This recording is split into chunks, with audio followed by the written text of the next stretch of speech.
السلام علیکم ورحمۃ اللہ وبرکاتہ۔ الحمد للہ رب العالمین والصلاة والسلام علی سید المرسلین وعلی آلہ واصحابہ اجمعین۔ ناظرین کرام، چغل خوری کی عادت بری چیز ہے۔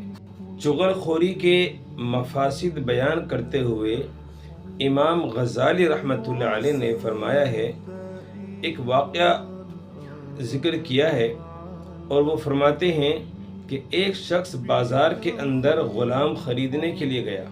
اس کو ایک غلام پسند آ گیا۔ بیچنے والے نے اس کے بارے میں بتایا ساری باتیں کہ سب کچھ ٹھیک ٹھاک ہے، کوئی دقت پریشانی نہیں، اس کے اندر کوئی فالٹ نہیں ہے، بس یہ ہے کہ اس کے اندر چغل خوری کی عادت ہے، چغلی کرتا ہے۔ انہوں نے کہا ٹھیک ہے، وہ راضی ہو گئے آقا خریدنے پر اور وہ اس کو خرید کر گھر لے آیا۔ کچھ دن تک تو وہ ٹھیک چلتا رہا، لیکن اس کے بعد اس کی جو چغلی کی عادت تھی اس نے گل کھلانے شروع کر دیے۔ کیسے؟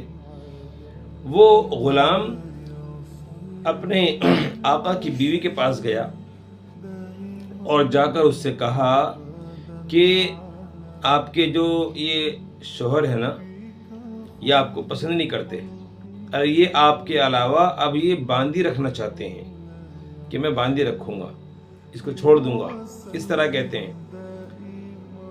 تو ایسا کرو، آپ رات کو ان کے اس طرح سے کچھ بال کاٹ کے لا دو مجھے، میں اس پر ایسا عمل کا سحر جادو کا عمل کراؤں گا، یہ بندہ ٹھیک ہو جائے گا اور آپ دونوں میں محبت قائم ہو جائے گی۔ تو بیوی کو تو اس نے اس طرح سے کہہ کر اپنا کام پہ لگا دیا۔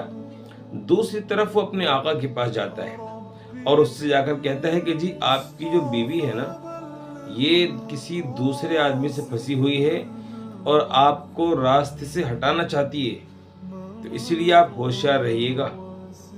اب وہ جو ہے آدمی کہنے لگا یار یہ کیا بات ہو گئی، خیر ٹینشن میں آیا، رات کو جو سویا، جب اس نے اپنی بیوی کو آتے ہوئے دیکھا، اس طرح کا انتظام کر لیا اور لے کر آ رہی تھی، تو وہ سمجھ گیا کہ اس غلام نے میرے جو ہے اس کی بات بالکل 100% درست تھی اور یہ اب میرا جو ہے گلا کاٹنے کے لیے آ رہی ہے۔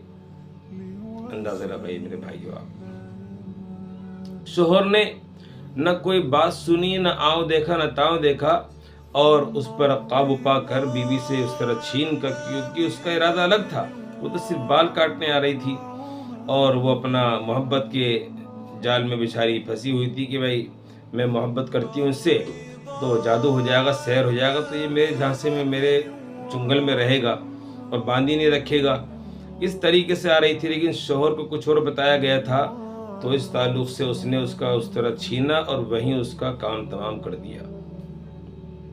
انا للہ و انا الیہ راجعون۔ اب اس کے بعد جب اس کے گھر والوں کو پتہ چلا لڑکی کے، وہ لوگ آئے، انہوں نے شوہر کا کام تمام کر دیا۔ اس طرح سے ایک چغل خوری کا اثر دونوں خاندانوں میں خوریزی کا پیدا ہو گیا اور خوریزی کرا دی، دونوں کو قتل کرا دیا، اور اس کا خمیازہ دونوں خاندانوں کو بھگتنا پڑا۔